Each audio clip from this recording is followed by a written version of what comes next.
Olá, bem-vindo ao nosso trabalho em podcast. Nosso tema é a educação iluminista. Meu nome é Mariana Rosa e eu vou iniciar o trabalho trazendo um panorama geral do que foi o iluminismo. O iluminismo foi um movimento intelectual que surgiu em meados do século XVIII.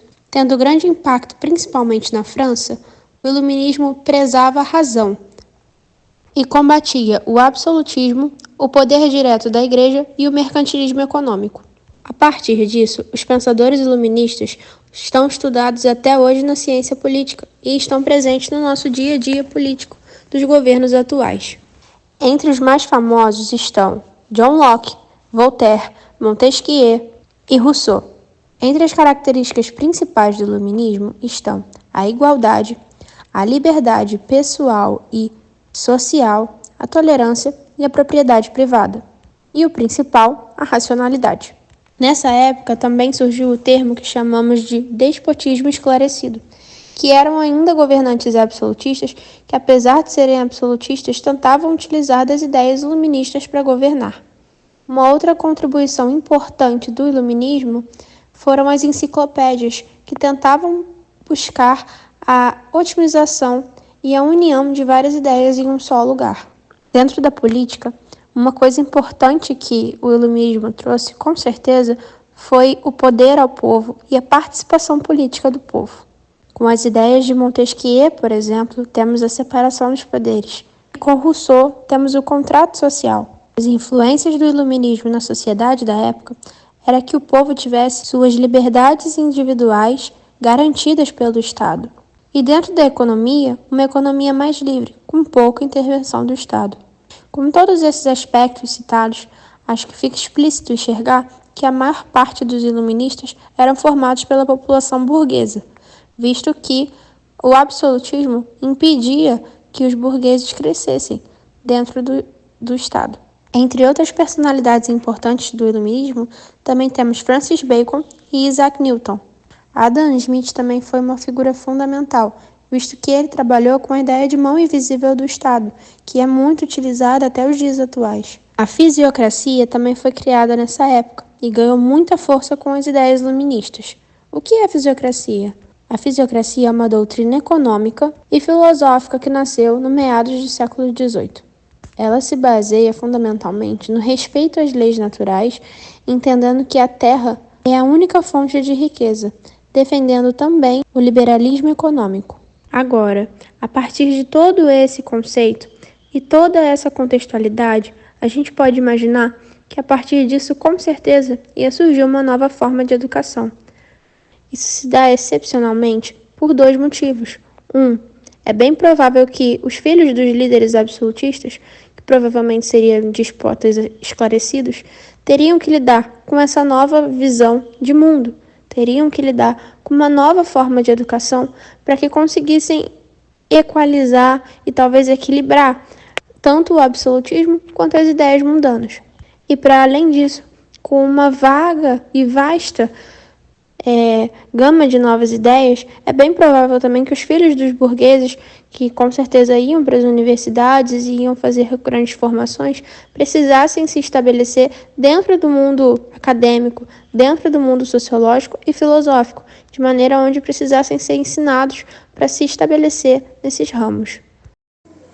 Olá, meu nome é Tayane de Souza Soares. O nosso grupo fala sobre a educação no iluminismo e eu fiquei responsável pelas principais características da educação iluminista. No contexto histórico do iluminismo, não fazia mais sentido atrelar a educação à religião, como nas escolas confessionais, e nem aos interesses de uma classe social, como queria a aristocracia. A escola deveria ser laica e livre, ou seja, não religiosa e independente de privilégios de classe. Aí eu pergunto a vocês, quais eram as principais propostas iluministas para a educação? Os pensadores iluministas queriam que o sistema educacional fosse modernizado e desempenhasse um papel mais central na transmissão dessas ideias e ideais. O desenvolvimento dos sistemas educacionais na Europa continuou durante todo o período do Iluminismo e na Revolução Francesa. E aí vem a questão: quais as principais Quais são os princípios da educação iluminista? Eles são três princípios básicos do ideário iluminista: universalidade, que contempla toda a humanidade; individualidade, o ser humano era visto como indivíduo e não como coletividade; e, por último, autonomia, o homem pensado por si mesmo. Os pensadores propunham não uma revolução, mas sim uma ampla reforma. A educação na era do Iluminismo, ela dominou pensamentos avançados na Europa cerca de 1650 a 1780. Desenvolveu-se a partir de várias fontes e ideias novas, como desafios ao dogma e autoridade da Igreja Católica e pelo crescente interesse pelas ideias da ciência, pelos métodos científicos. Na filosofia, ela questionou as formas tradicionais de pensar. Os pensadores iluministas queriam que o sistema educacional fosse modernizado e desempenhasse um papel mais central na transmissão dessas ideias e ideais.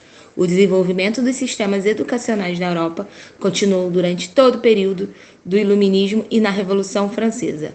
As melhorias nos sistemas educacionais produziram um público maior de leitura, o que resultou em maior demanda por material impresso dos leitores em uma ampla gama de classes sociais, como uma ampla gama de interesse.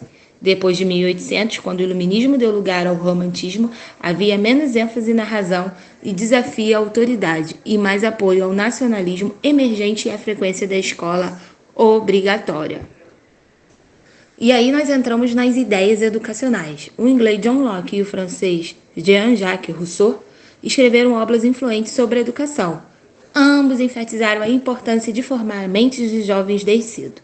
No final do Iluminismo, havia uma demanda crescente por uma abordagem mais universal à educação, particularmente após a Revolução Americana e Francesa. As crianças do Iluminismo foram ensinadas a memorizar fatos através de métodos orais e gráficos que se organizaram durante o Renascimento. A psicologia educacional predominante a partir da década de 1750, especialmente nos países norte da Europa, foi o associacionismo, a noção de que a mente associa ou dissocia ideias através das rotinas repetidas. Oferecia uma teoria prática da mente que permitia aos professores transformar formas antigas de cultura impressa e manuscrita em ferramentas gráficas eficazes e de aprendizagem para as classes média e baixa da sociedade. E aí partimos para o crescimento do sistema educacional, a alfabetização. A educação já foi considerada um privilégio apenas para a classe alta. No entanto, durante os séculos 17 e 18, educação, alfabetização e aprendizado foram gradualmente fornecidos a ricos e pobres. A taxa de alfabetização na Europa do século 17 ao século 18 cresceu significativamente. A definição do termo alfabetização é diferente da definição atual da alfabetização. Os historiadores naquela época mediram a taxa de alfabetização pela capacidade das pessoas de assinar seus nomes. No entanto, esse método de determinação da alfabetização não refletia a capacidade de leitura das pessoas. Isso afetou a aparente taxa de alfabetização das mulheres antes da era do Iluminismo, principalmente porque, enquanto a maioria das mulheres que viviam entre a chamada Idade das Trevas e a era do Iluminismo não sabia escrever ou assinar seus nomes, muitas sabiam ler, pelo menos até certo ponto. E aí partimos para o século XVIII, que os estados estavam prestando mais atenção aos seus sistemas educacionais porque reconhecia que seus assuntos são mais úteis para os estados se forem bem educados.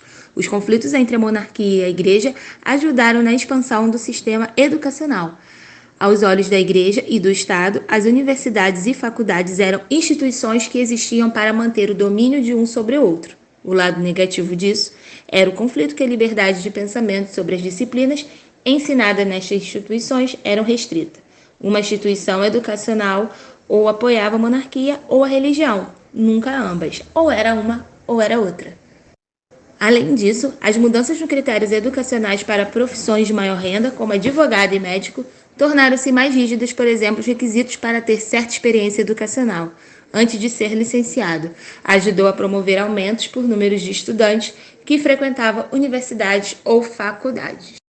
Sendo assim, nós concluímos que a educação, o modelo de educação defendido do Iluminismo, se baseia nas ideias que se pautam no racionalismo, que apresenta a razão humana como elemento de fonte de conhecimento. Sendo assim, eu passo para o Richard o próximo tópico, que é as críticas direcionadas às correntes e movimentos anteriores ao iluminismo. Boa tarde, eu me chamo Richard. Dando continuidade à apresentação, vou falar um pouquinho sobre as principais críticas dos autores iluministas à educação da época. Uma educação essa que, falando um pouco, ela se caracterizava por ser muito classista e machista, porque basicamente ela era voltada para a nobreza e o clero e só os homens, né? As mulheres não participavam dessa educação, não era algo voltado para elas, assim como não era voltado para a classe trabalhadora, seja homem ou seja mulher. Né? E além disso, havia-se um domínio muito grande da igreja em cima desse conhecimento. O conhecimento era o que a igreja dizia que era, baseado em seus dogmas, e não havia muito espaço para contestação, para ideias contrárias. Né? E com isso, os autores criticavam justamente esses dois pontos. Né? Eles criticavam que essa educação deveria ser só para a classe dominante, né? E afirmavam que a educação deveria ser para todos, né? Para todos, desde a nobreza e o clero até as classes de trabalhadores comuns, bem como para as mulheres também. Né? Eles defendiam a criação de uma instituição de ensino estatal e gratuita para todos, bem como o laicismo do conhecimento. Esse dogma na educação era algo extremamente criticado por eles, que diziam que o conhecimento deveria ser obtido não através do divino, não através do que a igreja dizia que era, mas através da razão. É nesse tempo, é nesse período que se encontram autores que focam muito nessa questão da razão e na obtenção de conhecimento. Entre eles eu posso destacar o Kant, o Immanuel Kant, o Rousseau, né, Condorcet, entre outros, que vão falar muito sobre a importância de alguns conhecimentos, como o próprio conhecimento histórico em si, para que ele serve, onde que ele poderia atuar e o modo de se obter esse conhecimento. Então é muito ferrenha a crítica a esse dogmatismo na educação na época. Né? E isso é muito reflexo dos movimentos revolucionários que ocorreram nessa época, como a Revolução Francesa e a Revolução Industrial. Né? A Revolução Francesa, que trouxe à tona os ideais da classe burguesa da época, né? Bem como as noções capitalistas, e a Revolução Industrial, que tornou a produção muito mais acelerada, a produção de bens de consumo, né? E com isso também precisou-se de uma especialização das massas, né? A classe de trabalhadores precisou ser educada por conta disso, porque o próprio trabalho se tornou mais complexo. Então, esse esquema da época, toda essa estrutura educacional da época, ela se tornou algo muito obsoleto. Né? A educação precisava ser expandida. Né? Até o próprio movimento iluminista tem esse slogan do progresso atrelado a ele. Né? Então, começou-se a se defender esses ideais. Okay. E com isso foi-se criado uma das principais escolas, né, uma das principais formas de ensino, que é denominada como escola tradicional, que apesar de ser muito criticada hoje, querendo ou não, é uma das principais escolas e é muito caracterizada pelo ensino, pela figura do professor, né? Daquele professor que fala e que o aluno não pode discordar. E o professor está ali para poder passar o conhecimento, ele é a principal referência intelectual da classe, e ele está ali para passar conhecimento. Os alunos estão ali simplesmente para absorver esse conhecimento, e não há muito espaço para críticas, não há muito espaço para contestação, assim como era antes com o conhecimento da igreja, só que agora um conhecimento mais baseado no racional. Né? Por vezes os alunos nesse tipo de educação são castigados com castigos físicos, castigos psicológicos, e isso aí foi a cara da educação pregada pelo iluminismo. Com isso, e retomando o que eu havia falado antes, o principal ponto do iluminismo, as principais críticas dos autores feitos nessa época, entre os quais eu destaquei o John Locke, o Immanuel Kant e o Rousseau, é justamente a essa noção retrógrada que era muito presente na Idade Média, né? Não, os iluministas não foram os primeiros a criticar essa ideia medieval, essa ideia da Idade Média de conhecimento que era pregado pela Igreja. Os renascentistas foram os primeiros a fazer isso, os humanistas fizeram também, né? E os iluministas são muito marcados justamente por essa crítica voltada para o progresso. Para eles, esse dogmatismo e essa exclusividade da nobreza do clero no que se refere à educação era algo que impedia o progresso da sociedade, né? Então, a partir dessa crítica foi cada vez mais defendido e foi cada vez modificada essa estrutura da educação que agora era voltada para todos, né? Mas era voltado para todos tendo em vista os interesses da classe burguesa, da classe dominante, querendo ou não. Então, apesar de ser um avanço na educação, agora que a educação era, né, o pensamento era que se a educação fosse levada para todos, ela ainda era uma educação muito deficiente. Ela ainda era uma educação que atendia os interesses da classe dominante. E isso vem sendo, né, revisto até os dias de hoje, né, mas eu deixo aqui a principal marca do pensamento iluminista para a educação que se tinha na época, que era justamente, retomando, né, era justamente a laicização desse conhecimento, bem como a ampliação desse conhecimento para todas as classes. Bem, muito obrigado. Olá, meu nome é Matheus Félix e eu fiquei responsável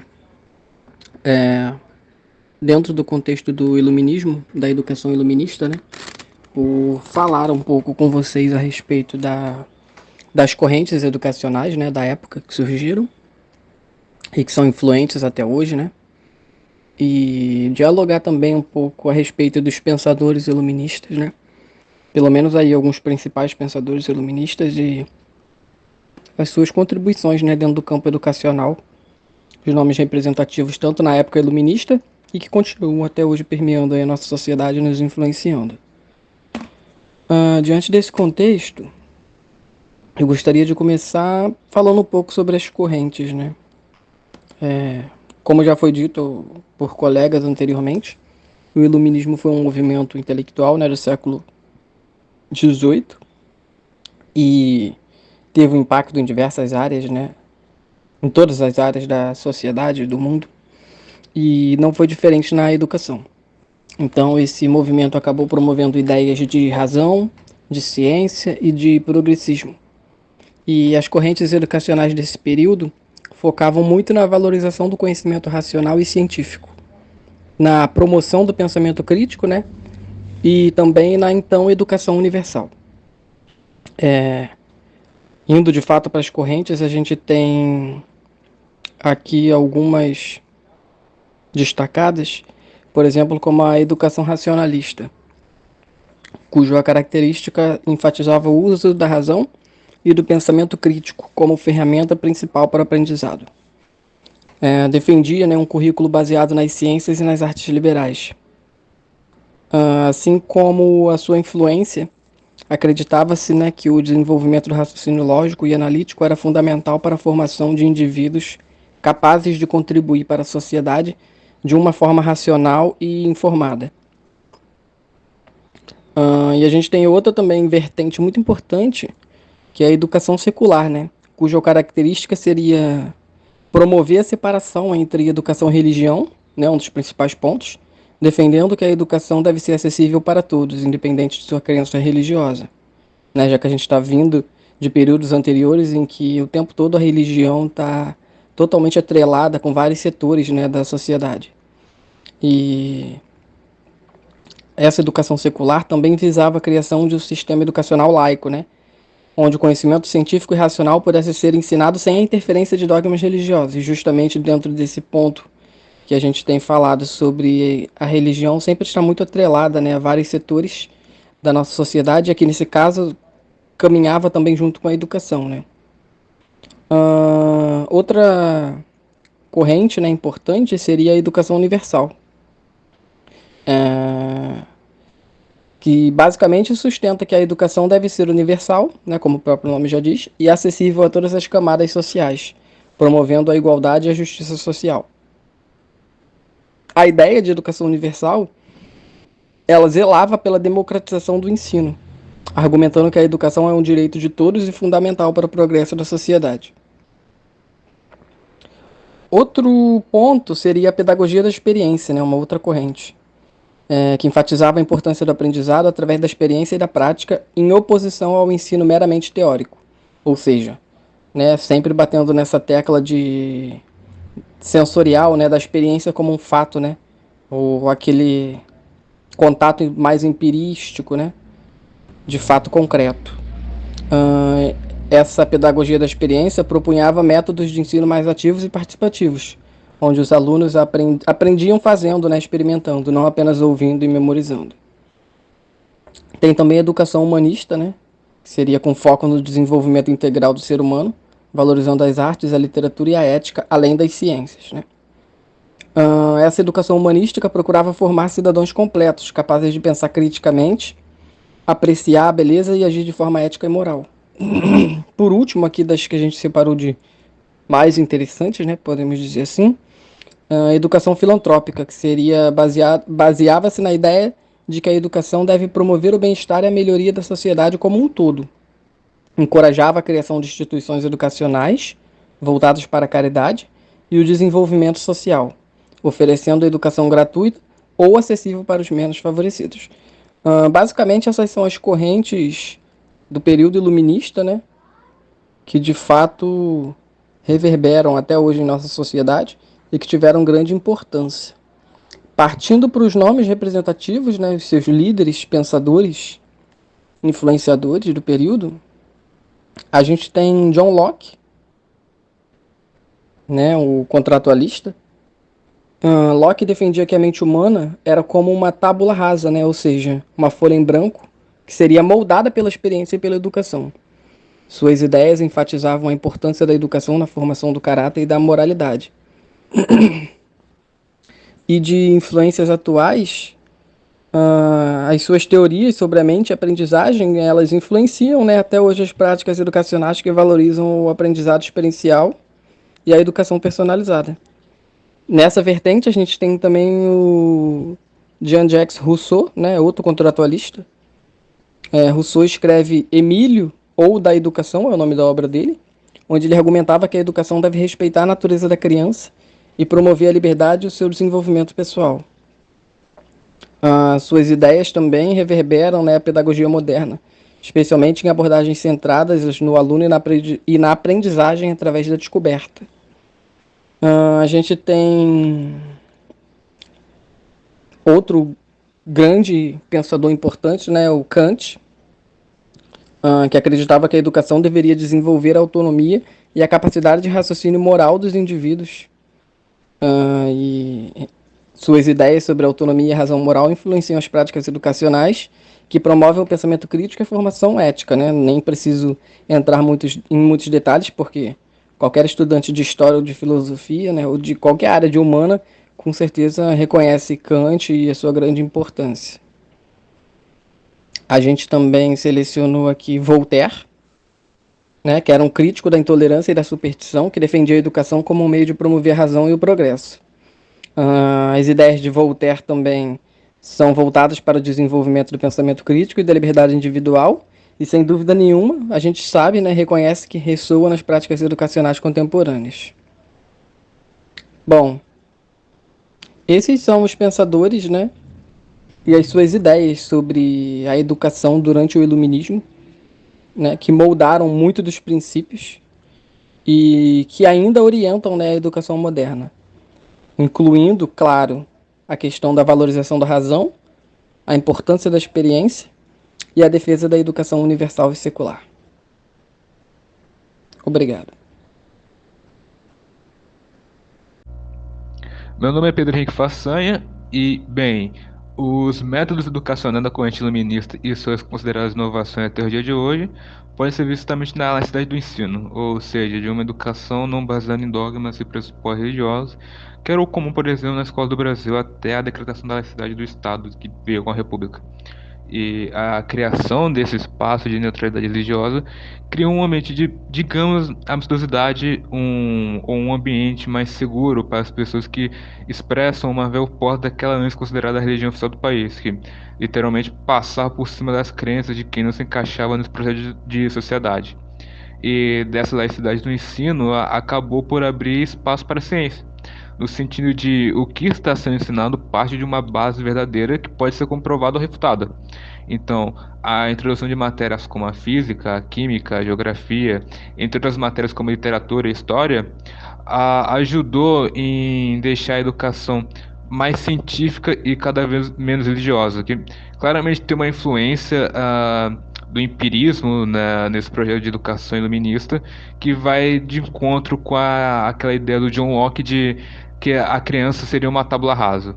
Mas esse princípio iluminista de busca e difusão da verdade, que norteia a educação em boa parte até o dia de hoje, a gente consegue ver claramente como uma preocupação dos iluministas, por exemplo, como o Diderot e o Kant, especialmente o Kant com aquela ideia de esclarecimento e tirar a sociedade do estado de minoridade para a sua autonomia, e que o conhecimento ele por si só já bastaria ao indivíduo, pelo menos em parte, e, e isso influenciou principalmente, por exemplo, a universalização do ensino, que passa a ser uma obrigação do Estado e não mais da Igreja, de garantir que seus cidadãos, principalmente crianças e adolescentes, tenham o direito de estudar, estando matriculado em uma instituição de ensino ou creche ou coisa parecida.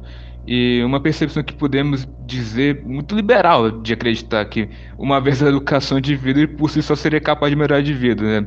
Desconsiderando praticamente todos os problemas sociais, até materiais que podem atrapalhar esse processo. E agora falando mais de como as ideias do Ministério decoram muito bem esse projeto de capitalismo liberal, a universalização do ensino praticamente criou uma mão de obra especializada para lidar com as máquinas e ferramentas das fábricas. Pode até se dizer que o papel da educação se tornou mais em preparar a mão de obra para o mercado de trabalho do que uma preocupação com o conhecimento ou de estimular o pensamento crítico do aluno. Mas claro que as ideias iluministas não se reúnem só em um legado negativo. Teve muitos fatores positivos, muitas inovações trazidas pelo o iluminismo, que representaram um salto bastante importante para a educação. Por exemplo, a criação de currículos escolares, a, a utilização de material didático e a elaboração de avaliações que testam o conhecimento do aluno, que antes não mal existiam, né? E, então, mesmo com seus problemas, a influência iluminista ainda é parte importante da estrutura escolar de hoje, em seus acertos e suas falhas como um todo. Então, e para mim, o Rousseau parece muito sintomático a esses acertos e falhas da influência iluminista, né?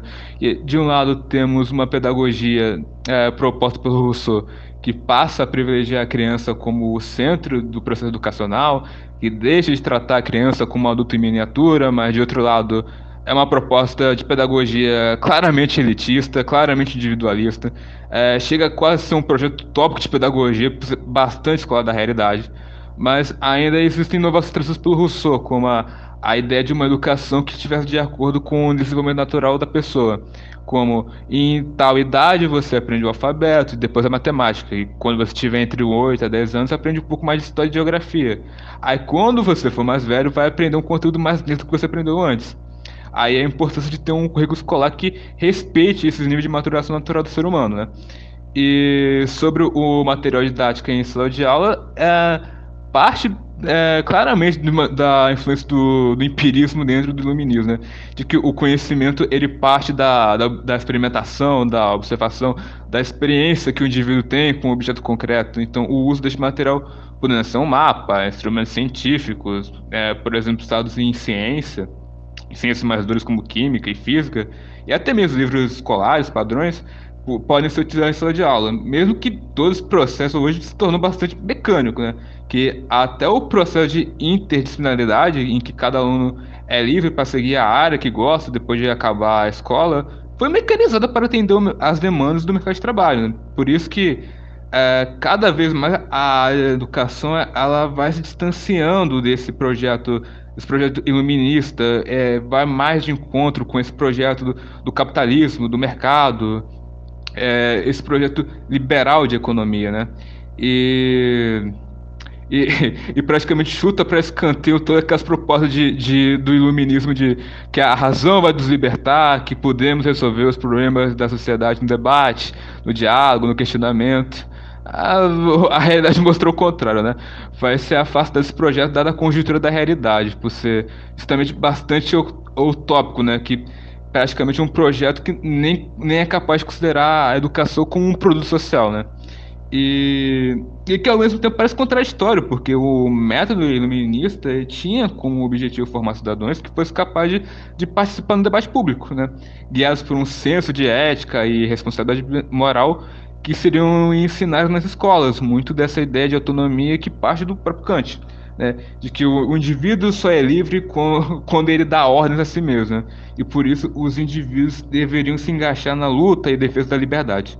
Mas isso claramente soa tudo muito abstrato, né? Que explica por que uma parte do método iluminista se mostrou falho, por não enxergar esse substrato mais material do mundo, que justamente vai ser a crítica feita pela escola de pensamentos pedagógicos posteriores ao iluminismo. Olá, Matheus Félix de novo. Eu só queria integrar um pouco a respeito da questão sobre heranças, né? Que essa educação iluminista nos deixou, né? Deixou para a área da educação. Principalmente na heranças, aqui eu vou abordar de forma negativa, né? Os pontos negativos, já que a Fabiane vai vir finalizando mais à frente com os pontos positivos. Então a gente tem aqui, na época, teve todas essas ideias, né? Da educação iluminista, teve a exclusão social, né? Que foi o quesito que, apesar das ideias iluministas de educação acessível, ela ainda continuou por um tempo, né? A vista de época apenas para as classes mais altas e burguesas. E também teve a questão das mulheres, né, e camadas sociais mais baixas frequentemente eram excluídas desse sistema educacional. E todo esse conflito, que eu até já falei um pouco, né, com a igreja, em relação com a educação, foram conflitos significativos, né, com essas instituições religiosas, que acabaram resultando em tensões sociais e políticas, né, à vista de época. Outro reflexo negativo dessa educação iluminista também foi algumas reformas limitadas. Muitas dessas reformas propostas não foram implementadas de forma ampla ou imediata, e os sistemas educacionais tradicionais, né, acabaram resistindo a essa mudança. E se formos trazer para o campo contemporâneo da atualidade, algumas desigualdades ainda são persistentes, né? Apesar dos avanços, ainda existem disparidades significativas no acesso à educação de qualidade. E a exclusão de certos grupos ainda continua sendo um problema, refletindo desigualdades socioeconômicas. Ainda existe, né, e quem é do meio acadêmico sabe, essa pressão acadêmica, né, e o estresse, devido à ênfase no desempenho e na racionalidade, né, que nos leva à pressão excessiva, né, sobre os alunos. Ainda falta corrigir, né, o equilíbrio, né, entre o desenvolvimento acadêmico e o bem-estar emocional dos estudantes. Então, esses são alguns dos reflexos negativos, né, da educação iluminista a ponto de vista de época e a ponto de vista do nosso mundo contemporâneo atual. A Fabiane vai vir fazendo o fechamento do nosso podcast. Ela vai trazer agora as heranças do ponto de vista positivo, né? As heranças duradouras, né? Que são reflexo da nossa sociedade, que de fato modificaram a educação no geral de forma satisfatória e positiva? Oi, bom dia, boa tarde ou boa noite. Meu nome é Fabiane Souza do Nascimento. Nessa nossa troca aqui, eu vou falar um pouco sobre as heranças da educação no mundo contemporâneo que foram herdadas do período iluminista. Então, para começar essa nossa troca, eu vou falar um pouco sobre as ideias do iluminismo e como elas ainda influenciam a educação que nós temos hoje em dia. Esse movimento iluminista, que foi um movimento filosófico, começou a rolar lá na Europa há séculos atrás e ele deixou uma marca bem forte e marcante e duradoura. Antes do iluminismo, a educação era dominada pela igreja, com essas coisas de decorar dogmas, crenças religiosas, sem poder questionar nada. Mas aí o que aconteceu? Vieram os pensadores iluministas e eles mudaram completamente essa forma de pensar. Basicamente, eles mudaram o jogo, né? E eles acreditavam que a educação devia se basear mais no uso da razão e da ciência, e não só nessa coisa da fé cega, sem poder questionar nada. Então, isso significa o quê? Que eles queriam formar pessoas que fossem capazes de pensar por si mesmas, de questionar as coisas, de ir atrás de respostas usando a lógica, a observação e o método científico mesmo. E essa forma de pensar, essa valorização da racionalidade e do pensamento crítico na educação, é um legado muito importante que a gente carrega até hoje do iluminismo e que a gente tem até hoje na nossa sociedade. E partindo para outra coisa, que não para por aí, né? Os iluministas defendiam também que a educação deveria ser universal e laica, acessível para todo mundo mesmo, não só para a elite intelectual daquela época.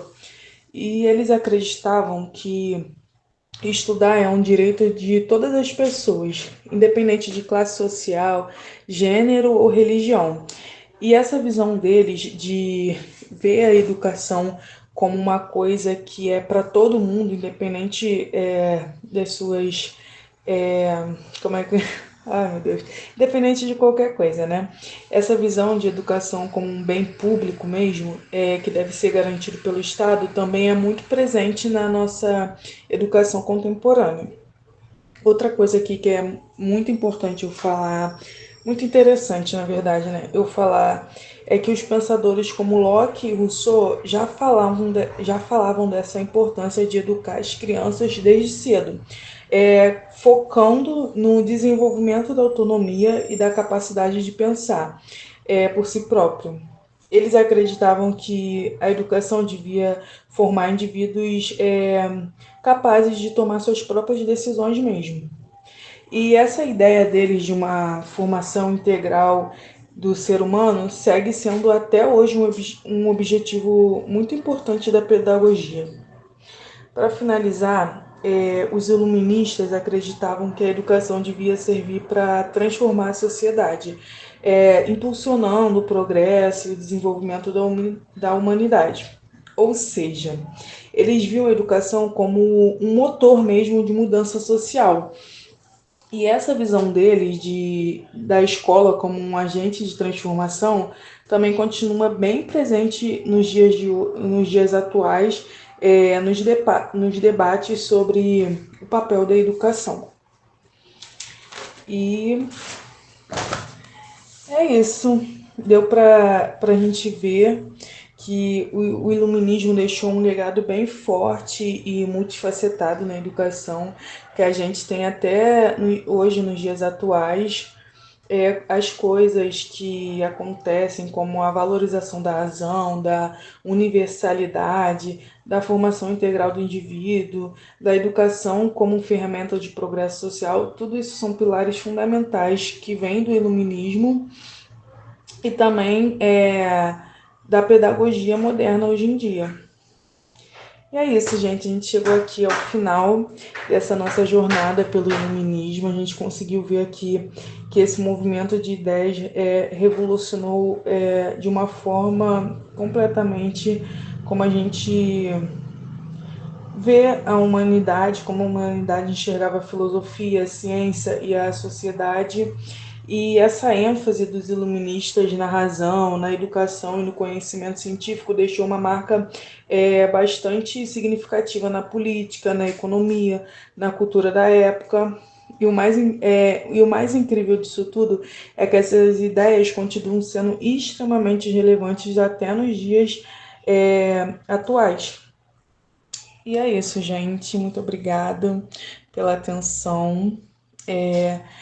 Espero que a gente aqui, o nosso grupo, tenha conseguido transmitir tudo que a gente aprendeu da melhor forma possível desse movimento tão importante para a história da humanidade.